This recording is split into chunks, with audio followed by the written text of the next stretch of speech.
Hello friends, आज हम बात करेंगे यदि किसी व्यक्ति को एंजाइटी या बेचैनी की बीमारी होती है तो उसको मेडिटेशन किस प्रकार से करना चाहिए, कौन कौन सी चीज़ों का मेडिटेशन करना चाहिए, किस किस तरह से करना चाहिए और इससे क्या फ़ायदे मिल सकते हैं एंजाइटी न्यूरोसिस की बीमारी में। ये सारी चीज़ों पर बात करेंगे। बेसिकली मेडिटेशन करने से आपका मन शांत रहेगा और आपका इमोशनल आउटबर्स्ट कम रहेगा, आपकी इमोशनल वेलबींग बेटर रहेगी, आपका एंजाइटी लेवल्स कम हो जाएगा, स्ट्रेस हार्मोन्स बेटर हो जाएंगे, बॉडी में बढ़ने वाले स्ट्रेस हार्मोन जैसे कॉर्टिसोल, एड्रेनालिन जो बहुत तरह से आपकी बॉडी को नुकसान पहुंचाते हैं, वो सारी चीज़ें कम हो जाएंगी। आज हम बात करेंगे कि कौन कौन से तरह के मेडिटेशन आते हैं जो एंजाइटी वाले पेशेंट को ज़्यादा करने चाहिए, जिससे उनको सिग्निफिकेंट मदद मिलेगी और लॉन्ग टर्म उनकी एंजाइटी को कम करने में उनको सहायता मिलेगी इन तरह के मेडिटेशन को करने में। टॉपिक पर जाने से पहले जो लोग हमारे चैनल पर नए हैं उन्हें रिक्वेस्ट करूँगा कि चैनल को सब्सक्राइब करें, वीडियो को लाइक करें, शेयर करें, फॉलो करें, कमेंट करें, पूरा देखें। टॉपिक इंपॉर्टेंट है, इसे एंड तक देखिएगा। चलिए शुरू करें।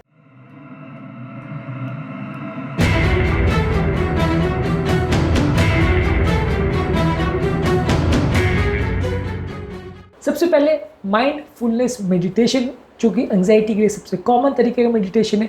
ये बेसिकली आपको प्रेजेंट मोमेंट में जीना सिखाता है, जहां आप अपने एंजाइटी वाले थॉट्स को एक्नॉलेज कर सकते हैं और उसको बिना रिएक्ट करिए जाने देते हैं आप उसको। इसमें बेसिकली जो भी चीज़ें आपको बेचैन करती है उससे आप अपने मन को हटाने का प्रयास करते हैं, उसके बारे में रिएक्ट नहीं करते। इसके लिए आप ऐसा कोशिश कर सकते हैं कि एक शांत जगह में आप कंफर्टेबली काफ़ी देर बैठिए। इसमें आप अपनी आंखों को बंद कर लीजिए और धीरे धीरे करके गहरी गहरी सांसें लीजिए।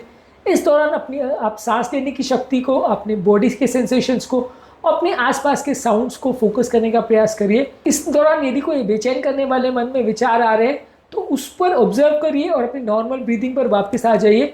इस दौरान आपको मेडिटेशन में उस विचलित करने वाले विचारों पर बहुत ज़्यादा टाइम वेस्ट नहीं करना है। इस तरह के मेडिटेशन को एटलीस्ट 5 से 20 मिनट डेली कीजिए।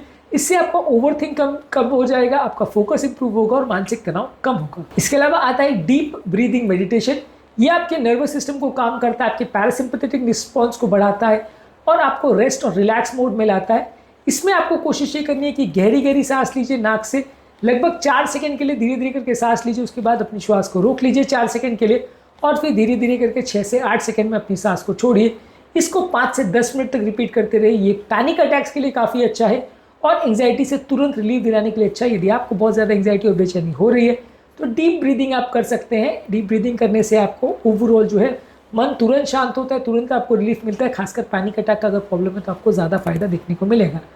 इसके अलावा आता है बॉडी स्कैन मेडिटेशन। अगर किसी व्यक्ति को फिजिकल टेंशन है तो अपनी बॉडी के एक एक पार्ट को रिलैक्स करने के लिए इसका यूज़ कर सकते हैं। ये आपकी बॉडी के अंदर जो स्टोर्ड स्ट्रेस है उसको रिलीज़ करता है।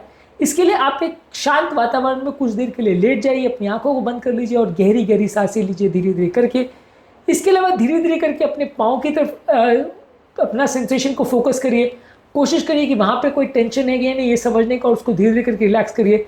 इसके अलावा धीरे धीरे करके अपने सेंसेशंस को ऊपर की तरफ फोकस करिए, यानी पाँव से थोड़ा और ऊपर लाए, अपने पेट की तरफ लाए, कमर की तरफ लाए, छाती की तरफ लाए, शोल्डर्स की तरफ से, आर्म्स की तरफ से, फेस की तरफ। ये सारे अपने सेंसेशंस को एक एक ऑर्गन पर फोकस करते जाइए और धीरे धीरे कोशिश करिए देखने का कि कोई मसल टेंशन तो नहीं है, और अगर है तो उसको रिलैक्स करने का प्रयास करिए, उस पर्टिकुलर मसल को रिलैक्स करने का प्रयास करिए। इससे भी आपका ओवरऑल मानसिक तनाव कम होता है। धीरे धीरे करके आपकी बॉडी थोड़ी लाइट और काम होने लगेगी। इसको भी 15 से 20 मिनट तक करना चाहिए। यदि किसी को स्लीप इश्यूज़ है, मसल टेंशन और क्रॉनिक स्ट्रेस है तो इस मामले में लोगों को फ़ायदा मिलेगा। इसके अलावा गाइडेड मेडिटेशन करिए। इसमें आप एक ऑडियो गाइड का प्रयोग कर सकते हैं जो आपको मेडिटेशन से गाइड करेगा।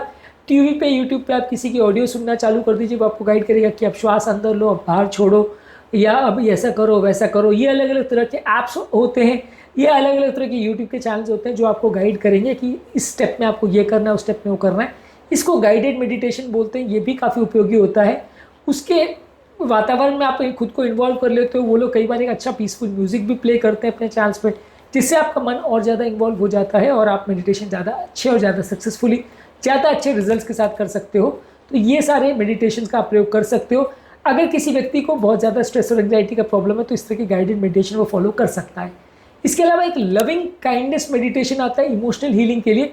इससे आपका सेल्फ कंपैशन डेवलप होता है और मन में नेगेटिविटी कम होती है।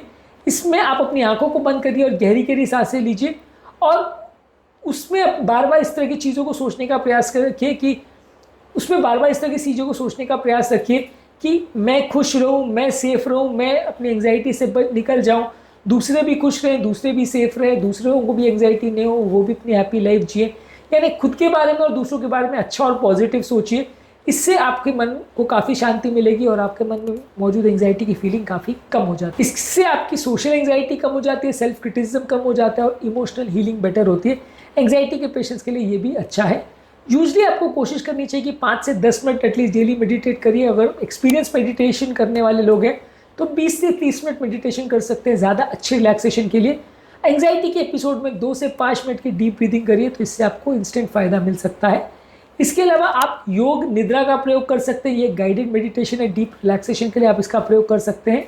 इसके अलावा एक जेंटल योगा आता है जहाँ पे आप मूवमेंट और मेडिटेशन को कंबाइन कर सकते हैं और इससे भी आपको ज़्यादा मिलेगी। इसके अलावा मेडिटेशन पर हमने और भी वीडियोस किए, अलग अलग तरह के मेडिटेशन किस तरह से मदद करते हैं, हार्ट पेशेंट्स के लिए किस तरह के मेडिटेशन करने चाहिए, ये जनरली हमने डिस्कस किया है। पर ऑब्वियसली मेडिटेशन के बारे में I am not the right person to ask. अगर आप मेडिटेशन के बारे में और डिटेल जानना चाहते हो तो मेडिटेशन जो लोग सिखाते हैं उनके पास, किसी के पास जा सकते हैं और उनसे सीखने का प्रयास कर सकते हैं, उनको फॉलो करने का प्रयास कर सकते हैं, उससे आपको मदद मिलेगी। मेरे इस टॉपिक का आज का पर्पज़ ये था कि आपको बताना कि आप किस तरह से मेडिटेशन को फॉलो कर सकते हैं, कौन कौन से मेडिटेशन का फॉलो कर सकते हैं जो अलग अलग तरह की एंग्जाइटी और उससे रिलेटेड बीमारी से आपको बचा सकता है। उम्मीद करूँगा कि आज के टॉपिक में कुछ नई बातें जानने को मिली होगी। जो लोग हमारे चैनल पर नए हैं उन्हें रिक्वेस्ट करूँगा चैनल को सब्सक्राइब करें, वीडियोज़ को लाइक करें, शेयर करें, फॉलो करें, कमेंट करें पूरा।